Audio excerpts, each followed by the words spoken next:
মায়ার জীবনে প্রতিদিনের ট্রেনযাত্রা ছিল নিয়মিত অভ্যাস, যেন প্রতিটি দিন একই সুরে বাঁধা। একদিন তার পছন্দের সিট না পেয়ে অন্য সিটে বসে। ঠিক তখনই শুরু হয় গল্পের নয়া অধ্যায়। সেদিনই সে প্রথম লক্ষ্য করে লিয়ামের দিকে, যা বদলে ফেলে তার দিন। লিয়াম খাতায় কিছু লিখছিল, যা দেখে মায়া বিস্মিত হয়। তার চোখের গভীর মনোযোগ মায়ার দৃষ্টি আকর্ষণ করে। সামান্য দ্বিধা কাটিয়ে জিজ্ঞাসা করল, আপনি কি লিখছেন? লিয়ামের চমকে উঠা মুখ হঠাৎ হাসিতে ভরপুর হয়ে উঠল, বলল, গল্প। এটা আমার শখ। এরপর থেকে প্রতিদিন মায়া এবং লিয়ামের দেখা হতে থাকে। তারা একসঙ্গে বসে গল্প, স্বপ্ন আর বই নিয়ে কথা বলত। তাদের সম্পর্কের প্রতিটি মুহূর্তে অনুভূতিগুলি ছিল গভীরে আবদ্ধ, যেখানে প্রতিটি শব্দ ছিল সুরের মেলবন্ধন।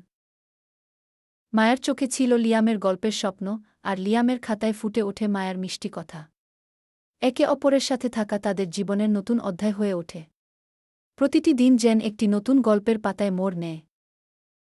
তারপরও কি আপনি নিজের জীবনে এমন একটি গল্প খুঁজছেন? যদি হ্যাঁ, তবে এই রোমাঞ্চকর সম্পর্কের গল্পের বাকি অংশ দেখতে আমাদের চ্যানেলটি ফলো করুন এবং নিজেদের গল্প আমাদের সাথে শেয়ার করুন। মায়ার মতো আপনারও স্বপ্ন পূরণ হতে পারে।